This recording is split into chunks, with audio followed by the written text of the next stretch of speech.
ਤੇ ਜਿਸ ਦੇ ਜਾਪ ਦੀ ਇਤਨੀ ਮਹਾਨਤਾ ਹੈ ਕਿ ਇਹ ਗੁਣ ਹਿਰਦੇ 'ਚ ਵਸਦਿਆਂ ਹੀ ਜਨਮਾਂ ਜਨਮਾਂਤਰਾਂ ਦੇ ਪਾਪ ਨਾਸ ਹੋ ਜਾਂਦੇ ਨੇ। ਔਖਦ ਮੂਲ ਮੰਤਰ ਮਨ ਏਕੇ, ਇਸ ਨੂੰ ਗੁਰੂ ਅਰਜਨ ਦੇਵ ਜੀ ਨੇ ਔਸ਼ਧੀ ਮੰਨਿਆ, ਦਵਾਈ ਹੈ। ਇਹ ਇੱਕ ਔਸ਼ਧੀ ਹੈ, ਇਹ ਇੱਕ ਦਵਾਈ ਹੈ। ਔਖਦ ਮੂਲ ਮੰਤਰ ਮਨ ਏਕੇ, ਜੇਕਰ ਦ੍ਰਿੜ ਚਿਤ ਕੀਜੇ ਰੇ, ਜਨਮ ਜਨਮ ਕੇ ਪਾਪ ਕਰਮ ਕਾ ਕਾਟਨ ਹਾਰਾ ਲੀਜੇ ਰੇ। ਭਟਕਣਾ ਬਹੁਤ ਲੰਬੀ ਹੈ, ਸੰਸਕਾਰ ਪਤਿਤ ਬਹੁਤ ਪੁਰਾਣੇ ਨੇ। ਸਾਹਿਬ ਕਹਿੰਦੇ ਨੇ ਮੂਲ ਮੰਤਰ ਉਸ ਦਾ ਇਲਾਜ ਹੈ, ਮੂਲ ਮੰਤਰ ਉਸ ਦੀ ਔਸ਼ਧੀ ਹੈ। ਆਦਿ ਕਾਲ ਤੋਂ ਗੁਰੂ ਘਰਾਣੇ ਵਿੱਚ ਪੁਰਾਣੇ ਅਭਿਆਸੀ ਪਹਿਲੇ ਮੂਲ ਮੰਤਰ ਜਪਦੇ ਰਹੇ ਨੇ, ਫਿਰ ਗੁਰ ਮੰਤਰ, ਫਿਰ ਨਿਤਨੇਮ ਕਰਦੇ ਨੇ। ਹੁਣ ਕਥਾ ਕੀਰਤਨ ਤੇ ਲੋਕੀ ਸੁਣ ਲੈਂਦੇ ਨੇ, ਥੋੜਾ ਬਹੁਤ ਨਿਤਨੇਮ ਵੀ ਕਰ ਲੈਂਦੇ ਨੇ। ਨਾ ਮੂਲ ਮੰਤਰ ਦਾ ਜਾਪ ਹੈ ਤੇ ਨਾ ਹੀ ਗੁਰ ਮੰਤਰ ਦਾ ਜਾਪ ਹੈ। ਹਾਲਾਂਕਿ ਰਹਿਤਨਾਮਾ ਜਿਹੜਾ ਗੁਰੂ ਗ੍ਰੰਥ ਸਾਹਿਬ ਜੀ ਮਹਾਰਾਜ ਦੇ ਚ ਦਰਜ ਹੈ ਉਹ ਵੀ ਇਹ ਹੈ ਕਿ ਗੁਰ ਸਤਿਗੁਰ ਕਾ ਜੋ ਸਿੱਖ ਆਖਾਏ, ਸੋ ਭਲ ਕੇ ਉਠ ਹਰ ਨਾਮ ਧਿਆਵੇ।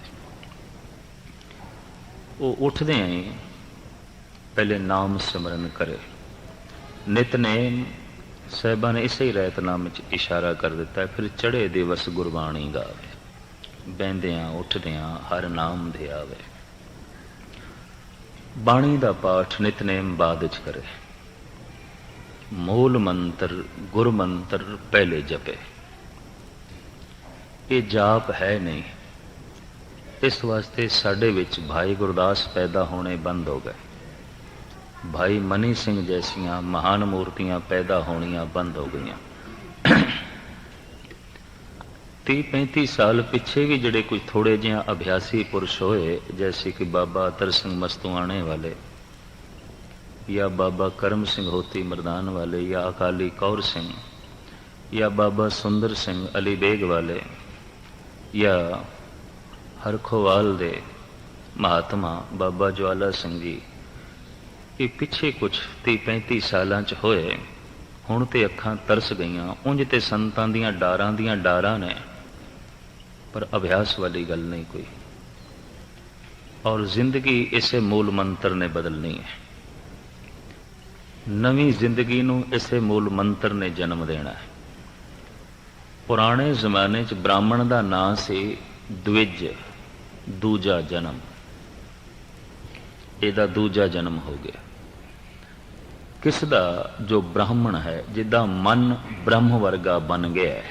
ਬ੍ਰਾਹਮਣ ਜੋ ਬ੍ਰਹਮ ਵਰਗਾ ਬਣ ਗਿਆ, ਜਿੱਦਾਂ ਮਨ ਬ੍ਰਹਮ ਦੀ ਤਰ੍ਹਾਂ ਹੈ, ਈਸ਼ਵਰ ਦੀ ਤਰ੍ਹਾਂ। ਗੁਰੂ ਗ੍ਰੰਥ ਸਾਹਿਬ ਜੀ ਮਹਾਰਾਜ ਦੇ 'ਚ ਵੀ ਬ੍ਰਾਹਮਣ ਦੀ ਤਸ਼ਰੀਹ ਮੌਜੂਦ ਹੈ। ਬ੍ਰਹਮ ਬਿੰਦੇ ਸੇ ਬ੍ਰਾਹਮਣਾ, ਜੋ ਬ੍ਰਹਮ ਦਾ ਚਿੰਤਨ ਕਰਦਾ ਹੈ ਉਹ ਬ੍ਰਾਹਮਣ ਹੈ। ਜਾਂ ਕਬੀਰ ਕਹਿੰਦੇ ਨੇ, ਕਹੋ ਕਬੀਰ ਜੋ ਬ੍ਰਹਮ ਵਿਚਾਰੇ, ਸੋ ਬ੍ਰਾਹਮਣ ਕਹੀਅਤ ਹੈ ਹਮਾਰੇ। ਅਸੀਂ ਤੇ ਉਹਨੂੰ ਬ੍ਰਾਹਮਣ ਕਹਿੰਦੇ ਹਾਂ ਜਿਹਦੇ ਕੋਲ ਬ੍ਰਹਮ ਦੀ ਵਿਚਾਰ ਹੈ। ਤੇ ਤੁਸੀਂ ਸਿੱਖ ਕਿਹਨੂੰ ਆਖੋਗੇ? ਹੂ ਬਹੂ ਇਹੀ ਗੱਲ ਹੈ, ਸਿੱਖੀ ਸਿੱਖਿਆ ਗੁਰੂ ਵਿਚਾਰ। ਜੇ ਬ੍ਰਹਮ ਦੀ ਵਿਚਾਰ ਹੈ ਤੇ ਬ੍ਰਾਹਮਣ ਹੈ, ਤੇ ਜੇ ਗੁਰੂ ਦੀ ਵਿਚਾਰ ਹੈ ਤੇ ਸਿੱਖ ਹੈ, ਵਰਨਾ ਕੋਈ ਨਹੀਂ। ਜੇ ਬ੍ਰਹਮ ਦੀ ਵਿਚਾਰ ਕੋਈ ਨਹੀਂ ਤੇ ਉਹ ਬ੍ਰਾਹਮਣ ਨਹੀਂ, ਜੇ ਗੁਰੂ ਦੀ ਵਿਚਾਰ ਨਹੀਂ ਤੇ ਉਹ ਸਿੱਖ ਨਹੀਂ। ਵਿਚਾਰ ਦੇ ਆਉਂਦਿਆਂ ਕੀ ਆਉਂਦਾ ਹੈ? ਬ੍ਰਾਹਮਣ ਨੂੰ ਆਖਿਆ ਗਿਆ ਦੁੱਜ, ਇਹਦਾ ਦੂਜਾ ਜਨਮ ਹੋ ਗਿਆ, ਇਹਨੂੰ ਨਵੀਂ ਜ਼ਿੰਦਗੀ ਮਿਲ ਗਈ। ਗੁਰੂ ਦੇ ਵਿਚਾਰ ਦੇ ਆਉਂਦਿਆਂ ਤੁਸੀਂ ਇਹੀ ਕੁਛ ਨਹੀਂ ਰਹਿ ਜਾਓਗੇ ਜੋ ਕੁਛ ਹੋ, ਸਵਾਲ ਹੀ ਨਹੀਂ ਪੈਦਾ ਹੁੰਦਾ। ਫਿਰ ਤੇ ਵਿਚਾਰ ਕੁਛ ਵੀ ਨਾ ਹੋਏ, ਜੇ ਵਿਚਾਰ ਵੀ ਆ ਗਏ ਤੇ ਅਸੀਂ ਇਹੀ ਕੁਛ ਬਣੇ ਰਹੇ, ਨਹੀਂ, ਫਿਰ ਅਸੀਂ ਇਹ ਕੁਛ ਨਹੀਂ ਆ। ਫਿਰ ਸਾਹਿਬ ਕਹਿੰਦੇ ਨੇ ਵਿਚਾਰ ਦੇ ਆਉਂਦਿਆਂ ਜਨਮ ਗੁਰੂ ਦੇ ਘਰ ਦੇ ਵਿੱਚ ਆਉਂਦਾ ਹੈ। ਸਤਿਗੁਰ ਕੇ ਜਨਮੇ ਗਵਨ ਮਿਟਾਇਆ, ਫਿਰ ਜਨਮ ਗੁਰੂ ਦੇ ਘਰ ਹੋ ਜਾਂਦਾ ਹੈ। ਹੁਣ ਤੇ ਅਸੀਂ ਮਾਂ ਬਾਪ ਦੇ ਘਰ ਜਨਮ ਲਿਆ, ਗੁਰੂ ਦੇ ਘਰ ਉਦੋਂ ਜਨਮ ਹੋਵੇਗਾ ਜਦ ਹਿਰਦੇ 'ਚ ਗੁਰੂ ਦੀ ਵਿਚਾਰ ਵਸੇਗੀ, ਮੂਲ ਮੰਤਰ ਦਾ ਜਾਪ ਵਸੇਗਾ। ਗੁਰਮੰਤਰ ਦਾ ਜਾਪ ਵਸੇਗਾ, ਫਿਰ ਜ਼ਿੰਦਗੀ ਦਾ, ਜਿਸ ਨਵੀਂ ਜ਼ਿੰਦਗੀ ਦਾ ਜਨਮ ਆਉਂਦਾ ਹੈ, ਉਹ ਕਥਨ ਕਹਿਣ ਤੋਂ ਪਰੇ ਹੈ। ਮਾਂ ਬਾਪ ਦੇ ਘਰ ਜਨਮ ਲੈ ਕੇ ਬੰਦਾ ਜਨਮ ਤੇ ਮਰਨ ਤੋਂ ਬਚ ਨਹੀਂ ਸਕਦਾ, ਚੱਲਦਾ ਹੀ ਰਹੇਗਾ। ਕੋਈ ਮਾਂ ਜਨਮ ਦੇ ਕੇ ਇਹ ਦਾਵਾ ਨਹੀਂ ਕਰ ਸਕਦੀ ਕਿ ਇਸ ਦਾ ਹੁਣ ਹੋਰ ਜਨਮ ਨਹੀਂ ਹੋਵੇਗਾ, ਇਹ ਤੇ ਚੱਲਦਾ ਰਹੇਗਾ। ਇਹ ਤੇ ਜਮ ਜਮ ਮਰੇ, ਮਰੇ ਫਿਰ ਜੰਮੇ, ਬਹੁਤ ਸਜ਼ਾਏ ਪਿਆ ਦੇਸ ਲੰਮੇ। ਨਿਹੰਗ ਸਿੰਘ ਜੋ ਕਹਿੰਦੇ ਨੇ ਕਿ ਗੁਰੂ ਗੋਬਿੰਦ ਸਿੰਘ ਸਾਡੇ ਪਿਤਾ ਨੇ, ਅਸੀਂ ਜੋ ਕਹਿੰਦੇ ਹਾਂ ਗੁਰੂ ਨਾਨਕ ਦੇਵ ਜੀ ਸਾਡੇ ਪਿਤਾ ਨੇ, ਕਲਗੀਧਰ ਸਾਡੇ ਪਿਤਾ ਨੇ, ਦਰਅਸਲ ਉਹ ਸਾਡੇ ਸ਼ਬਦੀ ਪਿਤਾ ਨੇ, ਨਾਦੀ ਪਿਤਾ ਨੇ। ਦੋ ਤਰ੍ਹਾਂ ਦੀ ਸੰਤਾਨ ਮੰਨੀ ਜਾਂਦੀ ਹੈ, ਬਿੰਦੀ ਸੰਤਾਨ, ਨਾਦੀ ਸੰਤਾਨ। ਮਾਂ ਬਾਪ ਦੇ ਰਕਤ ਤੇ ਬਿੰਦ ਤੋਂ ਜੋ ਪੈਦਾ ਹੋਇਆ ਉਹਨੂੰ ਕਹਿੰਦੇ ਨੇ ਬਿੰਦੀ ਪੁੱਤਰ। ਤੋ ਜੋ ਕਿਸੇ ਦੇ ਵਿਚਾਰਾਂ ਤੋਂ ਜਿਸ ਨੇ ਜਨਮ ਲਿਆ, ਸ਼ਬਦ ਤੋਂ ਜਿਸ ਦਾ ਜਨਮ ਹੋਇਆ, ਉਹਨੂੰ ਕਹਿੰਦੇ ਨਾਦੀ ਸੰਤਾਨ। ਅਸੀਂ ਗੁਰੂ ਦੇ ਨਾਦ ਤੋਂ ਪੈਦਾ ਹੋਏ ਹਾਂ, ਅਸੀਂ ਗੁਰੂ ਦੇ ਸ਼ਬਦ ਤੋਂ ਪੈਦਾ ਹੋਏ ਹਾਂ, ਫਿਰ ਸਿੱਖ ਹਾਂ। ਪਰ ਸਿੱਖ ਉਹ ਜਿਹੜਾ ਸ਼ਬਦ ਤੋਂ ਪੈਦਾ ਹੋਇਆ, ਮੈਂ ਫਿਰ ਅਰਜ਼ ਕਰਦਾ, ਨਹੀਂ ਤੇ ਕੋਈ ਸਿੱਖ ਨਹੀਂ ਹੈ। ਬ੍ਰਾਹਮਣ ਉਹ ਜਿਸ ਦਾ ਮਨ ਬ੍ਰਹਮ ਵਰਗਾ ਬਣ ਗਿਆ ਤੇ ਬ੍ਰਹਮ ਦਾ ਚਿੰਤਨ ਕਰਦਿਆਂ ਕਰਦਿਆਂ ਬ੍ਰਹਮ ਦਾ ਰੂਪ ਹੋ ਗਿਆ। ਅਸੀਂ ਜਦ ਇਸ ਢੰਗ ਨਾਲ ਭੰਡਦੇ ਹਾਂ ਨਾ ਬ੍ਰਾਹਮਣ ਨੂੰ, ਬ੍ਰਾਹਮਣ ਨੇ ਇਹ ਕੀਤਾ, ਬ੍ਰਾਹਮਣ ਨੇ ਇਹ ਕੀਤਾ, ਤੇ ਖਿਮਾ ਕਰਨੀ ਤਥਾ ਕਥਿਤ ਸਿੱਖ, ਜੋ ਸਿੱਖ ਨਹੀਂ, ਜਿਹਦਾ ਵਿਚਾਰ ਤੋਂ ਜਨਮ ਨਹੀਂ ਹੋਇਆ, ਉਹ ਕੀ ਕਰ ਰਿਹਾ? ਸ਼ਰਾਬੀ ਮਹਾ ਉਹ ਹੋਇਆ ਪਿਆ, ਥਾਂ ਥਾਂ ਦੀ ਗੁੰਡਾਗਰਦੀ ਦੇ ਚ ਇਸ ਦਾ ਹੱਥ ਹੈ, ਗੁਰਦੁਆਰਿਆਂ ਦੇ ਗਲਤ ਇਸਤੇਮਾਲ ਦੇ ਵਿੱਚ ਇਹਦੀਆਂ ਰੁਚੀਆਂ ਨੇ। ਤੇ ਫਿਰ ਇਹ ਕੀ ਹੈ? ਇਹਦਾ ਕੋਈ ਗੁਰੂ ਦੇ ਘਰ ਜਨਮ ਹੋਇਆ? ਕੋਈ ਜਨਮ ਨਹੀਂ ਹੋਇਆ, ਐਸਾ ਦਿਖਾਈ ਨਹੀਂ ਦਿੰਦਾ ਪਿਆ। ਉਹ ਬ੍ਰਾਹਮਣ ਬਹੁਤ ਭੈੜਾ ਸੀ, ਜਿਹਦਾ ਬ੍ਰਹਮ ਵਰਗਾ ਮਨ ਤੇ ਨਹੀਂ ਸੀ, ਲੇਕਿਨ ਦਾਵਾ ਕਰਦਾ ਸੀ ਮੈਨੂੰ ਬ੍ਰਾਹਮਣ ਆਖੋ, ਤੇ ਗੁਰੂ ਦੀ ਕੋਈ ਵਿਚਾਰ ਨਹੀਂ, ਗੁਰੂ ਦੇ ਘਰ ਜਨਮ ਨਹੀਂ, ਤੇ ਦਾਵਾ ਕਰੇ ਮੈਂ ਸਿੱਖ ਹਾਂ। ਖਿਮਾ ਕਰਨੀ, ਉਹ ਸਿੱਖ ਵੀ ਭੈੜਾ ਹੀ ਹੋਵੇਗਾ, ਕੋਈ ਬਹੁਤ ਚੰਗਾ ਨਹੀਂ ਹੋ ਸਕਦਾ। ਸਤਿਗੁਰ ਕੇ ਜਨਮੇ ਗਵਨ ਮਿਟਾਇਆ। ਸਤਿਗੁਰ ਦੇ ਘਰ ਜਿਸ ਦਾ ਜਨਮ ਹੋਇਆ ਹੈ, ਸ਼ਬਦ ਤੋਂ ਜਿਸ ਦਾ ਜਨਮ ਹੋਇਆ ਹੈ, ਨਾਦ ਤੋਂ ਜਿਸ ਦਾ ਜਨਮ ਹੋਇਆ ਹੈ, ਵਿਚਾਰ ਤੋਂ ਜਿਸ ਦਾ ਜਨਮ ਹੋਇਆ ਹੈ, ਉਹਨੂੰ ਕਹਿੰਦੇ ਨੇ ਸਿੱਖ। ਤੋ ਮੂਲ ਮੰਤਰ ਦਾ ਜਾਪ, ਗੁਰਮੰਤਰ ਦਾ ਜਾਪ ਇੱਕ ਨਵੀਂ ਜ਼ਿੰਦਗੀ ਦਿੰਦਾ ਹੈ। ਤੇ ਇਹ ਨਵੀਂ ਜ਼ਿੰਦਗੀ ਨਾ ਹੋਣ ਦਾ ਜੋ ਕਾਰਨ ਦਿਖਾਈ ਦਿੱਤਾ ਹੈ, ਜਾਪ ਕੋਈ ਨਹੀਂ ਸਿੱਖ ਜਗਤ ਦੇ ਵਿੱਚ, ਟਾਵਾਂ ਟਾਵਾਂ ਰਹਿ ਗਿਆ ਤੇ ਟਾਵੀਂ ਟਾਵੀਂ ਜ਼ਿੰਦਗੀ ਰਹਿ ਗਈ ਹੈ। 1000 ਬੂਟਾ ਕੋਈ ਮਾਲੀ ਲਾਵੇ ਬਗੀਚੇ ਦੇ ਵਿੱਚ ਤੇ 999 ਬੂਟੇ ਸੁੱਕ ਜਾਣ ਤੇ ਸਿਰਫ ਇੱਕ ਨੂੰ ਹੀ ਫੁੱਲ ਫਲ ਲੱਗਣ, ਇਹ ਮਾਲੀ ਦੀ ਸਿਆਣਪ ਨਹੀਂ ਮੰਨੀ ਪਏਗੀ। ਉਹ ਜਿਹੜਾ ਇੱਕ ਫੁੱਲ ਫਲ ਗਿਆ, ਸ਼ਾਇਦ ਉਹ ਵੀ ਮਾਲੀ ਦੀ ਨਜ਼ਰਾਂ ਤੋਂ ਬਚ ਕੇ ਹੀ ਫੁੱਲਿਆ ਹੋਣਾ, ਲੱਗਦਾ ਇੰਝ ਹੀ ਹੈ। 999 ਤੇ ਕੁਮਲਾ ਗਏ। ਕੌਮ ਦੇ ਰਹਿਨੁਮਾ,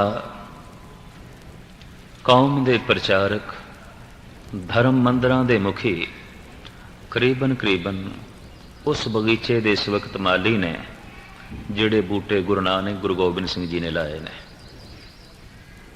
ਬੜੀ ਮਿਹਨਤ ਨਾਲ ਲਾਏ ਨੇ, ਖੂਨ ਸਿੰਚ ਕੇ ਲਾਏ ਸਨ। ਔਰ ਜਿਹੜੀ ਮਿਹਨਤ ਹੈ, ਇਤਿਹਾਸ ਪੜ੍ਹਨ ਵਾਲੇ ਦੇ ਵੀ ਰੋਂਗਟੇ ਖੜੇ ਹੋ ਜਾਂਦੇ। ਤੇ ਇਹ ਬਗੀਚਾ ਜਿਨ੍ਹਾਂ ਮਾਲੀਆਂ ਦੇ ਹਵਾਲੇ ਕੀਤਾ ਵੀ ਹੁਣ ਤੁਸੀਂ ਦੇਖ ਰੇਖ ਕਰਨੀ, ਤੇ ਮੈਂ ਅੰਦਾਜ਼ਾ ਲਾਉਂਦਾ ਹੁੰਦਾ 1000 ਬੂਟਿਆਂ ਦੇ ਚੋਂ 999 ਕੁਮਲਾ ਗਏ ਨੇ। ਇਹ ਕੋਈ ਮਾਲੀ ਦੀ ਸਿਆਣਪ ਨਹੀਂ ਹੈ। ਇਹ ਤੇ ਸ਼ਾਇਦ ਜਿਹੜਾ ਇੱਕ ਅੱਧ ਜਿਹੜਾ ਪ੍ਰਫੁੱਲਤ ਹੈ, ਉਹ ਵੀ ਮਾਲੀ ਦੀ ਨਜ਼ਰਾਂ ਤੋਂ ਬਚ ਗਿਆ ਸ਼ਾਇਦ। ਇਹ ਵੀ ਸ਼ਾਇਦ ਅਜੋਕੇ ਸੰਤ, ਪ੍ਰਚਾਰਕ ਤੇ ਪ੍ਰਬੰਧਕਾਂ ਦੀ ਦ੍ਰਿਸ਼ਟੀ ਤੋਂ ਸ਼ਾਇਦ ਬਚਿਆ, ਤਾਂ ਹੀ ਕੁਝ ਹਰਾ ਭਰਾ ਹੈ। ਸਾਹਿਬ ਕਹਿੰਦੇ ਨੇ, ਦਾਵਾ ਅਗਨ ਬਹੁਤ ਤ੍ਰਿਣ ਜਾਲੇ, ਕੋਈ ਹਰਿਓ ਬੂਟ ਰਹਿਓਰੀ। ਜਿਸ ਕ੍ਰੋਧ, ਤ੍ਰਿਸ਼ਨਾ ਤੇ ਵੈਰ ਵਿਰੋਧ ਦੀ ਅਗ ਨੇ ਸਾਰੇ ਬੂਟੇ ਸਾੜ ਕੇ ਸੁਆਹ ਕਰ ਦਿੱਤੇ ਨੇ, ਕੋਈ ਇੱਕ ਅੱਧ ਹਰਾ ਭਰਾ, ਇੱਕ ਅੱਧ। ਹੁਣ ਹਜ਼ਾਰਾਂ ਦੇ ਇਕੱਠ ਦੇ ਵਿੱਚ ਕੋਈ ਇੱਕ ਅੱਧ ਬੂਟਾ ਹਰਾ ਭਰਾ ਹੋਵੇ, ਉਹਨੂੰ ਫੁੱਲ ਫਲ ਵੀ ਲੱਗੇ ਹੋਣ, ਇਹ ਕੋਈ ਗਿਣਤੀ ਨਹੀਂ ਹੈ। ये कोई बहुत वड्डी गल नहीं है। जिसनों कोई महानता दिती जाए तो जिसका कोई जिक्र किया जाए, जिक्र तो उन्होंने करना पेगा जो 999 बूटे कुमला गए ने, मुरझा गए ने, सुक गए ने, सड़ गए ने, न पत्ते न फुल न फल, जड़ां तक सुक गई। खैर, मूल मंत्र दी गुरुदेव की प्रेरणा अनुसार मैं थोड़े सामने विचार रखी, तो इस विचार का मुख मुद्दा इन्ना ही समझना कि अमृत वेले इसका जाप करना है, जिन्ना हो सके, घट तो घट 15-20 मिनट। मूल मंत्र का जाप हिरदे की बनतर इस ढंग की बना देता है कि मन फिर गुरु मंत्र जपण वास्ते राजी हो जाता है। बगौर तुसी मुताला करके देखना, सीधा गुरु मंत्र जपोगे मन जपदा ही नहीं, मन राजी नहीं आता, मन लीन ही नहीं आता। तो जिसने मूल मंत्र जपया है, तो जिसने अपने मन को गुरु मंत्र जपण वास्ते राजी कर लिया है, वो जब बाणी पढ़ेगा एक एक शब्द ने उन्होंने रस देना है, एक एक पंक्ति दे चों उसने आनंद मारना है। वो फिर पानी नहीं रिड़केगा, उन्हें फिर दही रिड़कनी है, उन्हें शब्दों के चों आनंद मारना है। आम लोग तो पानी पै रिड़कते होंगे, शब्द एक पासे सुरत एक पासे, पर मूल मंत्र ते गुरमंत्र दे जाप दे नाल जो हिरदे की बनतर बनती है, वो फिर बाणी दे पाठ का स्वाद ही कुछ होर है, वो फिर रस ही कुछ होर है, वो आनंद ही कुछ होर है।